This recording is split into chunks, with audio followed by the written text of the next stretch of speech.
Olá, tudo bem? Hoje o assunto é sério, tá? Me mandaram uma pergunta sobre como a gente faz para lidar com a violência extrema, com quem passou por cenas e situações de vida absolutamente traumáticas, oriundas da violência que a gente perpetra contra nossos irmãos na nossa espécie. E a gente vai falar um pouquinho sobre isso. Dá para a gente curar as feridas e os problemas gerados por quem viveu cenas de terror?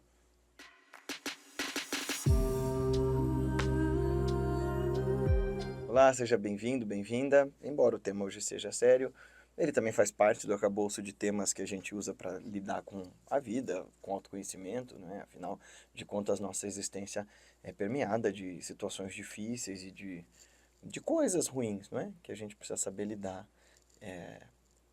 em vias de a gente viver melhor. E aí me mandaram no Instagram a seguinte pergunta. Ah, antes disso, se você achar que esse vídeo merece, eu sei que o tema é denso, mas se você achar que merece, deixa seu joinha, seu desjoinha, se inscreve, comenta aqui, dá sugestões. Hoje eu aceito qualquer sugestões que vocês deem, porque o tema é difícil, vocês vão ver. Então, o Márcio me mandou assim. Guilherme, eu te conheci no Inteligência Limitada e acompanho teus ensinamentos desde então. Grato por eles. Gostaria de te pedir um conteúdo especial. Gostaria de lhe pedir um conteúdo sobre como lidar com a violência extrema, como superar um momento tão traumático como é o de vivenciar um massacre escolar. Grato, ainda que não tenha tempo, tá, atendido. Tá, é isso. Porque como que a gente faz para viver uma situação absolutamente traumática de violência e superar isso? Bom, primeira coisa, superar não é esquecer. E é claro que a pessoa que viveu uma situação absolutamente difícil vai estar marcada para o resto da vida. Essas marcas, porém, podem se desdobrar em duas coisas: em feridas abertas que apodreçam a condição da pessoa de viver bem, em feridas mentais abertas que descaracterizem a pessoa, que fragmentem sua personalidade, que esfacelem sua autoestima, seu bom ânimo, sua vontade de continuar.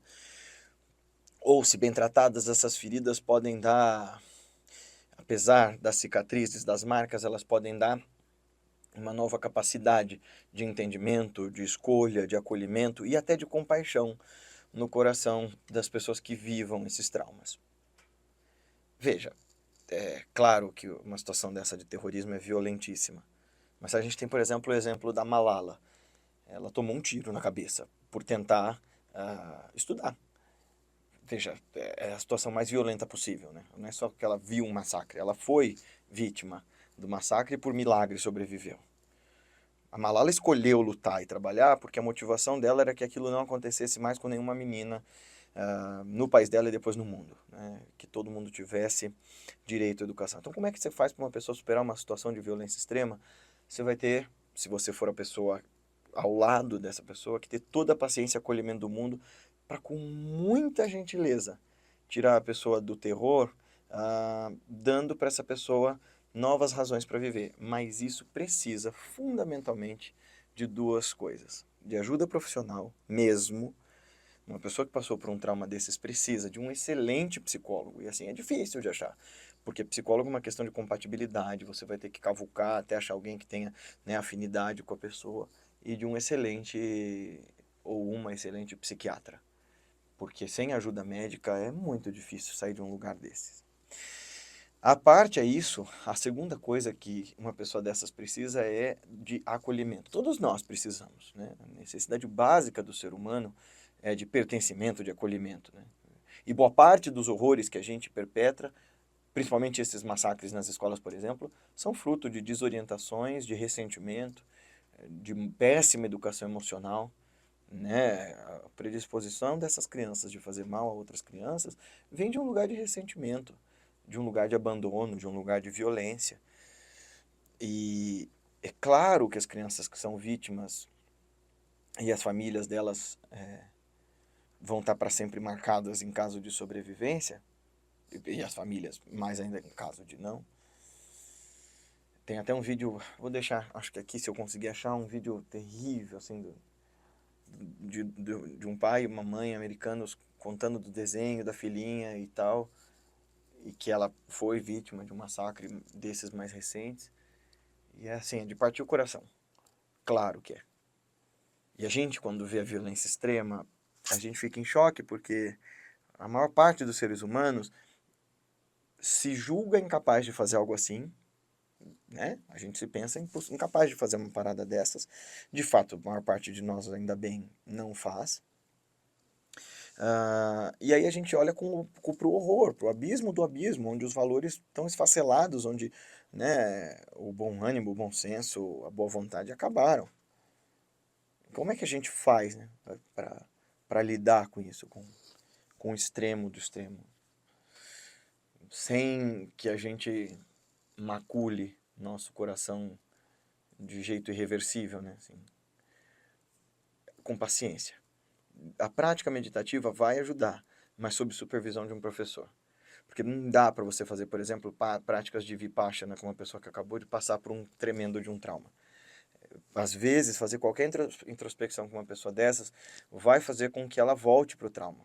E que ela olhe para esse abismo e no momento que ela não está preparada para isso.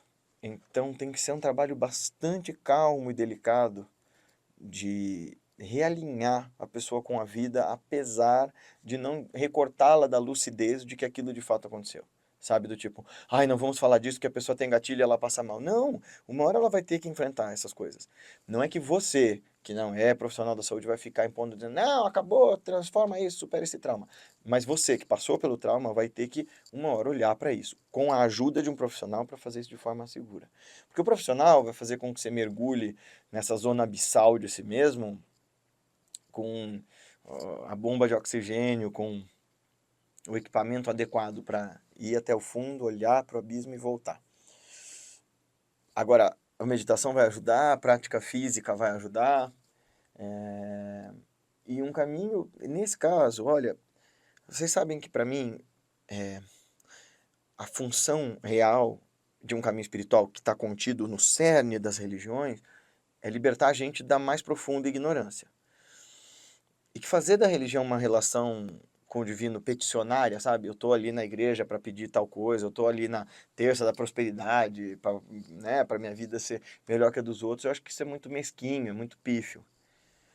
Tá bem, para mim a religião tem que estar num patamar de levar a experiência mística da autorrealização. Mas a outra função da religião, fora essa coisa infantil da relação peticionária, é a do consolo, a do conforto. Por mais que meus amigos racionalistas vão dizer, não, religião é o ópio do povo, por exemplo, né? E eu já falei que o Marx não fala isso num sentido tão pejorativo quanto se pensa. O que ele quer dizer com isso é a vida já é tão dura, tão amarga, tão cruel que as pessoas precisam de anestésicos. Como a gente, viciado em opioide, né, nossa sociedade desesperada para aliviar suas dores. Então, nesse caso, a religião que não leva à autorrealização, aquela que só dá consolo, ela funciona como esse remédio necessário para a pessoa conseguir seguir em frente. Dar um significado, sabe, para aquilo. Eu acho que é muito legal o acompanhamento espiritual nesse sentido. Mas olha, para quem está em volta de gente assim, vai levar tempo. Vai levar muito tempo. Pode ser que a pessoa se recupere muito mais rápido do que você imaginava. Mas, via de regra, demora-se muito tempo para a pessoa conseguir voltar à superfície, voltar a enxergar as coisas sem o trauma, sem o medo. Então, o que eu posso dizer, né, o vídeo ficou mais curto do que de costume, mas o que eu posso dizer como fazer para superar um trauma, ache um caminho espiritual, nem que seja para obter consolo.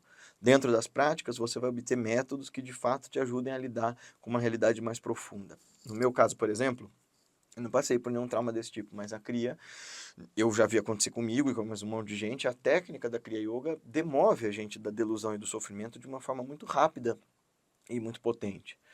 Então funciona, funcionou para mim, não sei se funciona para todo mundo, né? O giro, que é uma prática dinâmica, pode funcionar bem.